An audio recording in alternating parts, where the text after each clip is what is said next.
Hello बच्चों, नमस्ते। कैसे हैं आप सब लोग? उम्मीद है शानदार, जिंदाबाद, जबरदस्त होंगे। आपकी तैयारी भी बहुत बहुत बेहतरीन चल रही होगी, ऐसी उम्मीद करता हूं। बच्चों, बहुत सारे कन्फ्यूज़न हमें एग्ज़ाम टाइम पे हो जाते हैं क्योंकि आपका एग्ज़ाम बहुत जल्द है। बहुत दिन बचे नहीं हैं, 20-22 दिन मुश्किल से बच रहे हैं।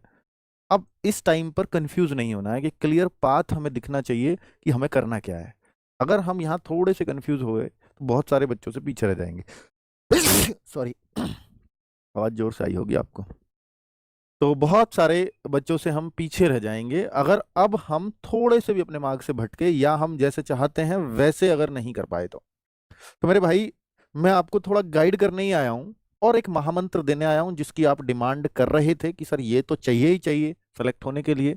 और आपको मालूम होगा कि परसों हमने पिछले जो एसएससी जीडी 2025 वाले बच्चे उनका सम्मान समारोह किया था। तो उस सम्मान समारोह से भी हमें बहुत सारा आइडिया लगा है कि बच्चे किस चीज़ की वजह से ज़्यादातर सेलेक्ट होते हैं। तो वो भी एक्सपीरियंस मैं आपके साथ शेयर करूंगा। और उस एक्सपीरियंस से जो मेरी बातें निकल के आती हैं ना आपके सामने, वो उस एक्सपीरियंस की वजह से ही आ पाती हैं। मैं कुछ भी बोल पाता हूँ ना, तो आप कोई भी बात मेरी सुनोगे या मैं कुछ गाइड कर रहा हूँ आपको, तो मैं अपने मन से नहीं कर रहा होता गाइड, ना मैं अपने हिसाब से कर रहा होता। मैं उस बच्चों को जो अब तक सेलेक्ट हुए हैं, जो मेरा अनुभव रहा है, मैं उसको आपके साथ साझा करता हूँ कि भाई ये बच्चे ऐसे ऐसे सेलेक्ट हुए, किसी बच्चे की ये सिचुएशन होगी तो वो ऐसे बाहर आ सकता है इससे, है ना। चलो, आरपीएफ पता नहीं क्यों रिजल्ट नहीं आया, पिछले हफ्ते पूरी उम्मीद बन पड़ी थी आरपीएफ का रिजल्ट आने की, पर नहीं आ पाया। तो भाई अब कुछ भी नहीं कर सकते, हमें वेट ही करना पड़ेगा। और लेटेस्ट अपडेट अब मेरे पास तो नहीं है एटलीस्ट। अब मैं इस पे आता हूं कि सबसे ज्यादा क्या जरूरी है।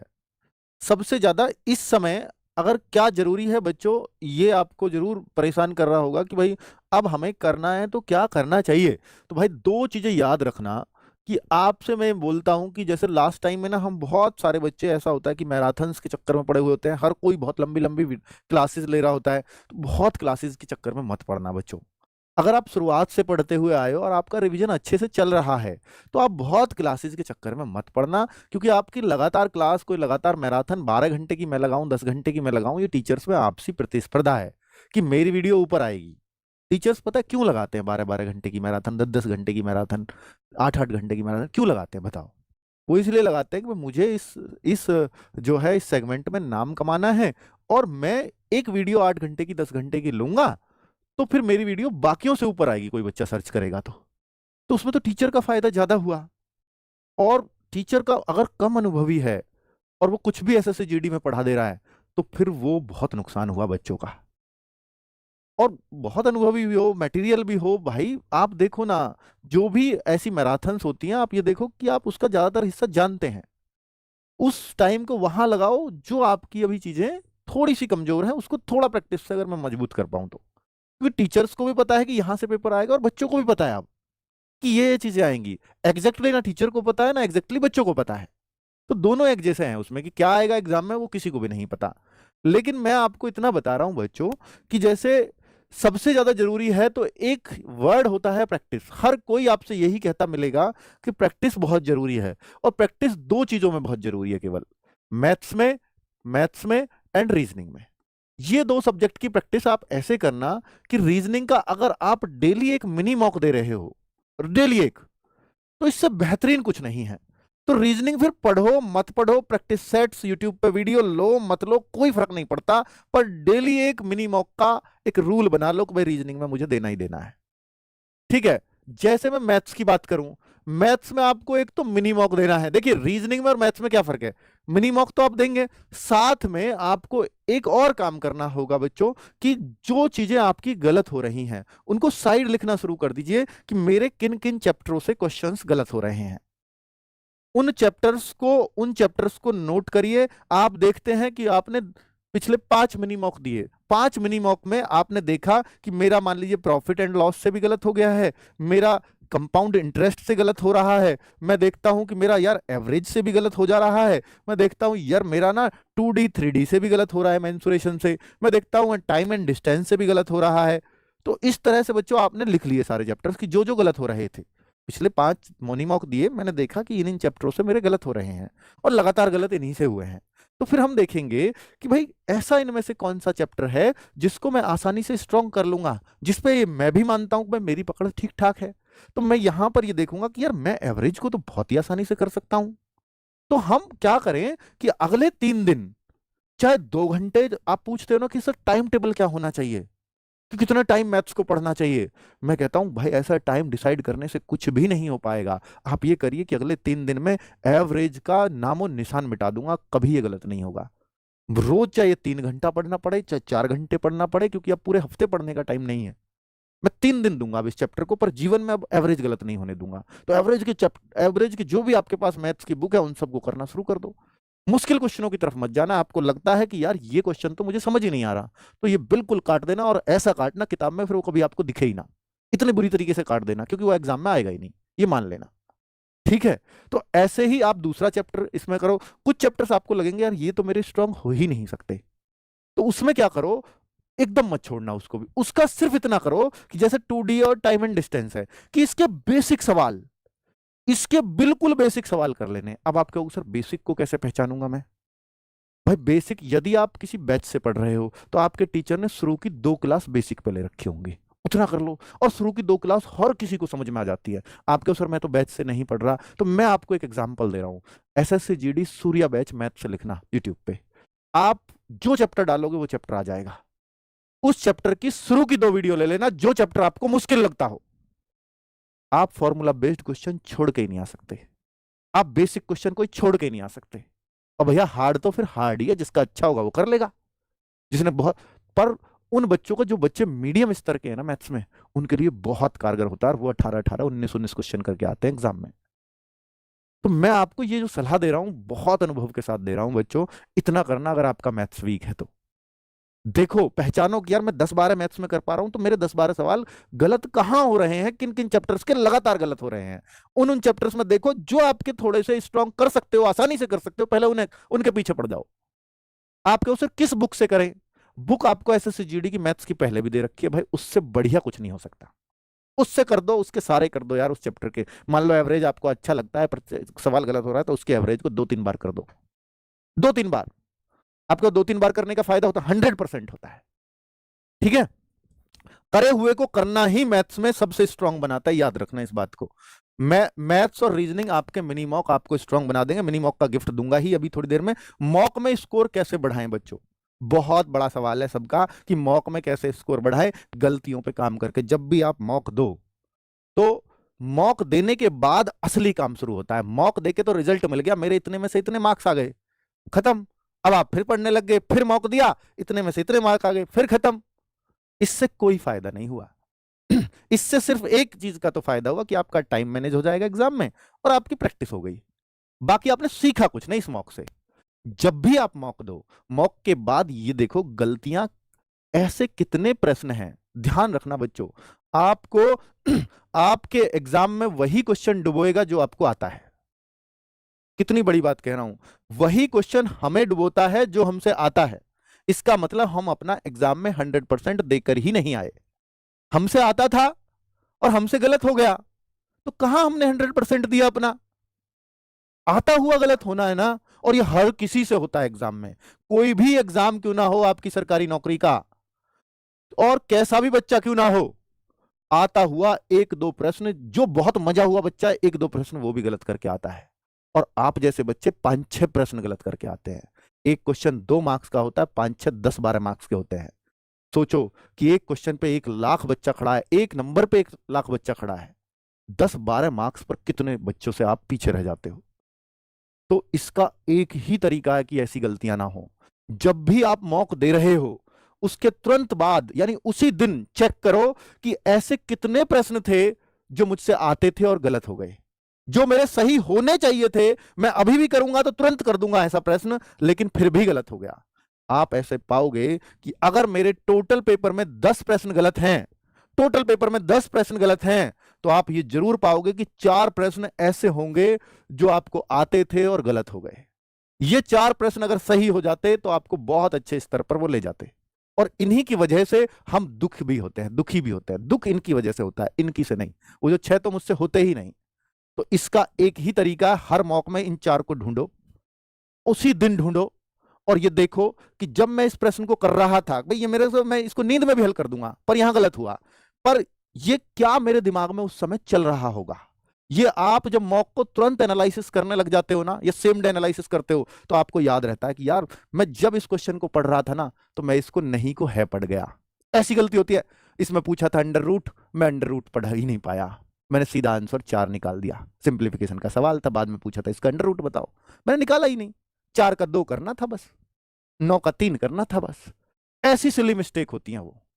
तो अब आप सोचो, फिर जब आप एग्जाम में, रियल एग्जाम में बैठोगे, तो आपको पता चलेगा कि आप ऐसी भी गलती कर जाते हो। तो आप उन गलतियों, जो आपका सबकॉन्शियस माइंड होता है ना कि भाई रुक, तो ऐसी भी गलती कर जाता है, एक बार और पढ़, तो आपको रोक देता है वो।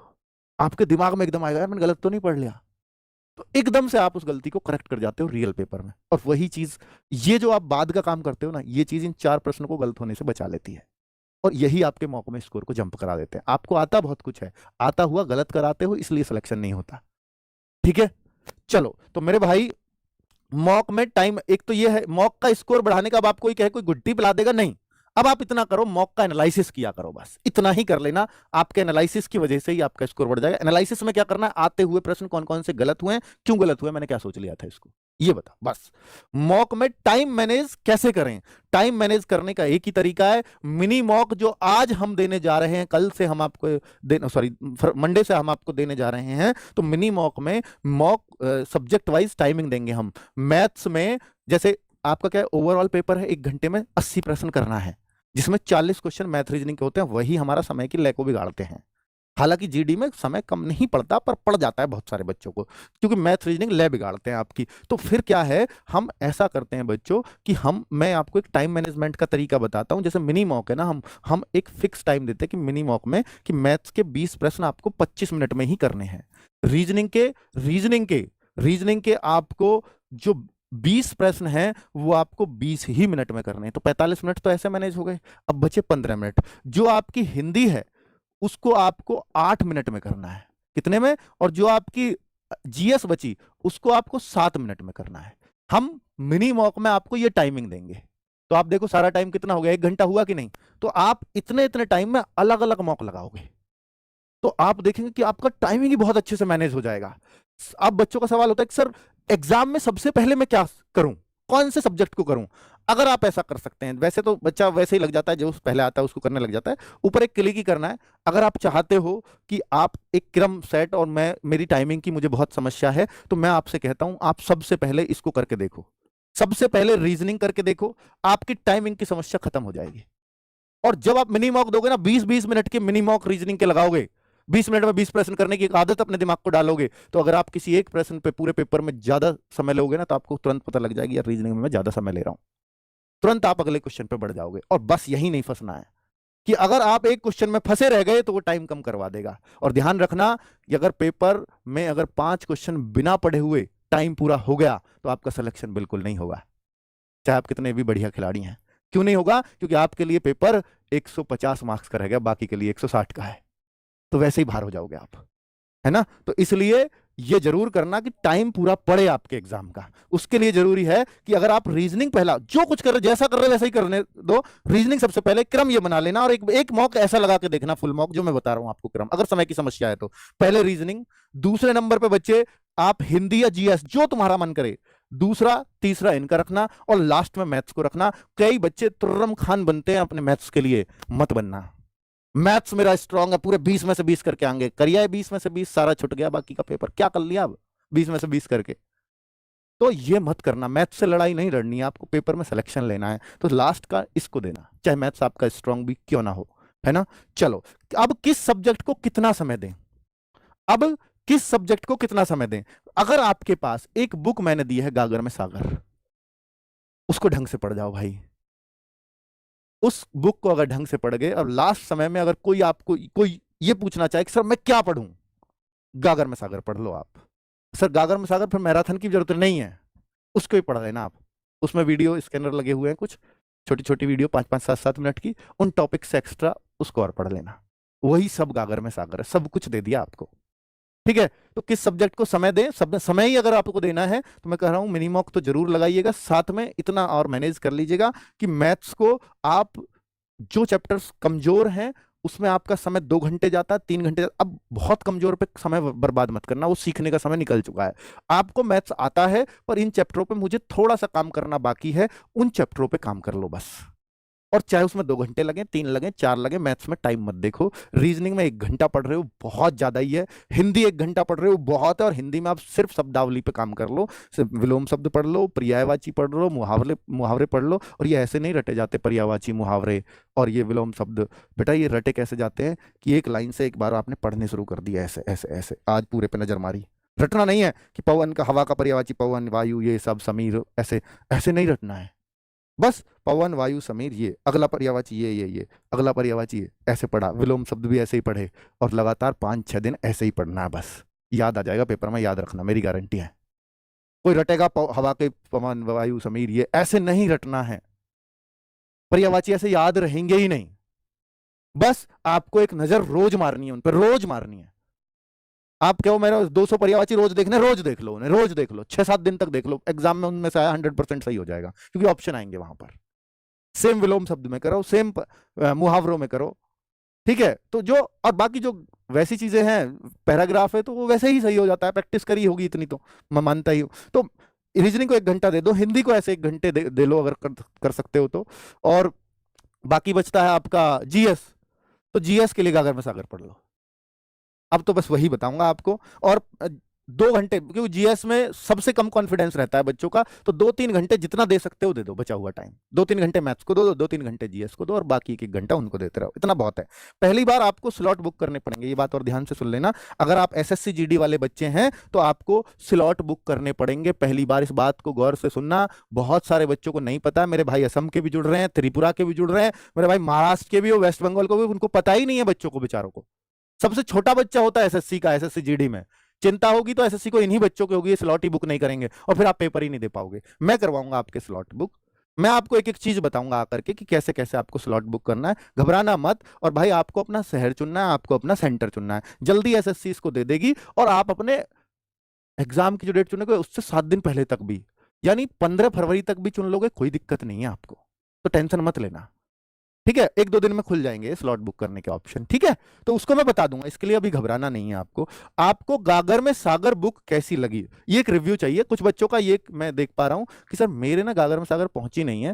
भाई ऐसा तो नहीं हो सकता कि अभी नहीं पहुंची हो, तो अगर नहीं पहुंची है तो रिफंड पहुंचा होगा, है ना, फिर तो शायद नहीं आई। और जिनका नहीं पहुंचा है उनका रिफंड पहुंच जाएगा, दोबारा ऑर्डर कर लेना भाई। और अब जो आएगी वो अब आपकी 3 दिन से ज्यादा समय नहीं लेगी, क्योंकि अब तक तो वो भीड़ थी। अब भी आप ऑर्डर कर सकते हो, RW ऐप पे जाइए, वहां पर बुक्स वाला फोल्डर है, उसमें देखिए, और 2 से 3 दिन में आपके पास बुक पहुंच जाएगी।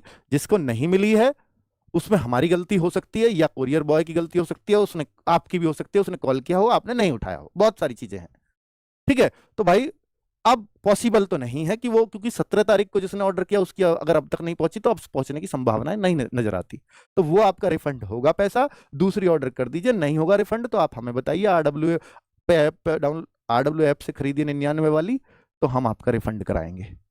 आप हमें बताइएगा कॉल पर, ईमेल पे बता दीजिएगा, जहां पे आप बता सकते हैं, जो भी आपके लिए आसान रास्ता हो, इस वीडियो के नीचे बता दीजिएगा।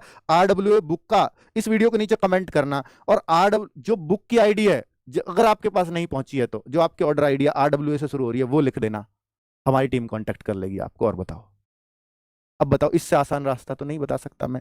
अब मैं जो आप कहो सर महामंत्र क्या है, वो इतनी देर से तो बता रहे हो आप। देखिए 23 फरवरी से एग्जाम है, 23 फरवरी से एग्जाम है एसएससी जीडी के। महामंत्र आपको पता है कि भाई हर बच्चे का एक ही अनुभव है कि मॉक टेस्ट और मिनी मॉक टेस्ट, हर एक बच्चा ये कहता है सर मिनी मॉक से ज्यादा फायदा शायद ही किसी चीज से होता होगा आज तक, और ये आपके RWA की खोज है। मिनी मॉक भी कोई चीज होती है, उससे पहले कोई नहीं जानता था।